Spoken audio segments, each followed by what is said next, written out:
Well, hello friends, Pro-Life leader Frank Pavone here. Welcome to my daily diary in which, in a spirit of service and transparency and accountability and celebration for our work, I share with you everything I've done every day. So Monday, January 29th through Thursday, February 1st is what I want to talk about today, and just walk with me through these beautiful days of serving the Lord. So January 29th, I was here.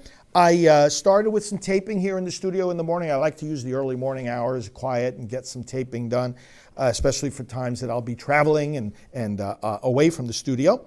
Morning staff briefing, as always, connected with different staff people. And then Monday was a day of a lot of writing. I have to do always a lot of writing, whether it's articles or there's various books that are in the works here and ways of getting the pro-life message out there. So I spent a lot of time with that. I had to do some emails in regard to e-blasts, approving emails that go out to our whole list, the e-letter that goes to our Silent No More regional coordinators across the country. I write a section of that, and then preparing for upcoming media interviews. Right after lunch at 1:30, I had a half-hour call with our constitutional attorney, and he's helping us prepare a brief for the Supreme Court in the abortion-related case that's going there about chemical abortion, and other things that we're working on as well, our FOIA request, you'll be hearing more about that, etc. So that was a meeting with him in the afternoon, and then I went back into this work of writing and working with the team. I was also working more on the February plan, as I call it, this time of month when I do the detailed planning for the following month that's about to begin, and actually went to bed early after writing some cards. You know, we have lots of birthday cards that we send out to our donors, and I did some of that quiet work in the evening. Tuesday the 30th, a similar kind of day. I was in a writing mood, and if you write, you know that there are ebbs and flows. You know, sometimes it just comes pouring out of you. Other times it's like it's a dry well, and you know, people who write have to navigate those ups and downs.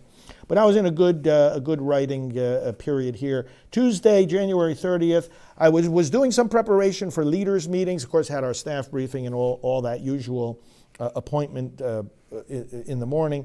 And also looking at some Silent No More data for follow-up to the beautiful gathering we had in Washington of the folks that have given their testimonies about their abortion experience. We had, and so I simply worked that day on my desk, occasional meetings with staff about projects they're working on. But then at 3 o'clock, I had a special meeting with our executive director and our communications director in regard to the Abortion Recovery Coalition, of which we are a part, and to which we will be giving a report soon at an upcoming meeting about our work at Priests for Life. Also, similarly, as the previous day, working on the February plan and more writing into the quiet hours of the night. At the end of the day, I always get updates from different staff members and so forth. Wednesday, January 31st was more marked by meetings, morning taping in the studio again, staff briefings, and some work at my desk, some work on approving, for example, an upcoming newsletter for Priests for Life, finalizing that together with the staff who prepare that, preparing for an interview, and also creating a survey for pro-life leaders for our upcoming leadership meeting.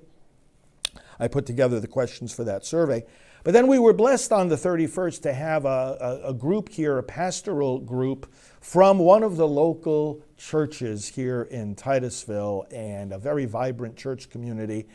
And they used our facility here for their meeting on Tuesday the 31st. So at 10:15, they had already begun their meeting, but I came in and I spoke to them for about 20 minutes and gave them an overview of the work of Priests for Life. Went back to my desk, did some more of the kind of work I mentioned, and then at 11:30, came back to this pastoral church group and had lunch with them. And together with some of my other staff, we broke the group up into 3 parts and gave them a tour of our facility. They were very, very impressed by the multifaceted work that we do here. At 1:30, I was here in the studio to tape along with Janet one of our upcoming programs. And then I continued here in the studio taping additional programming for our Praying for America and Scripture series. So that took much of the afternoon. Went back to my desk, caught up with some emails, and then at 4 o'clock, did a 1-hour podcast with Jacob Barr. He's got a big pro-life podcast, and I actually help him sometimes interview pro-life guests, many of whom I know more for a longer time than he has known. And so I interviewed Peggy Hartshorn, who served for many years as the president of Heartbeat International, one of the largest pregnancy networks in the world.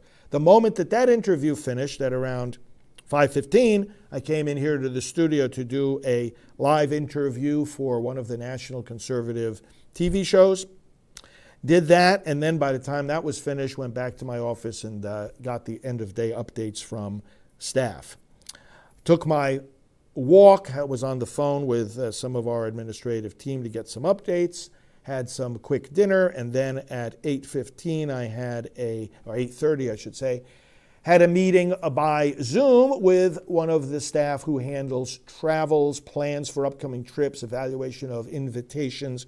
Him together with our executive director, we had to go over the state of affairs with the upcoming trips. Lots of details to get in line. Then we turned the page of the new month, and on Thursday, February 1st, I also had a busy day, not here at the office, although I started out with some morning tapings, and however, it was a day of our administrative planning meeting. So our vice chairman and our executive director and I periodically will take a full day.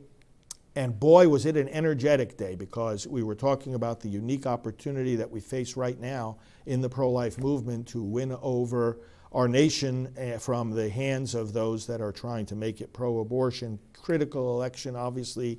These next 10 months are unlike any other window of time we've had. So I started out with a breakfast meeting with my administrative team, and then I had to do a national TV interview, for 5 minutes just before 9 a.m.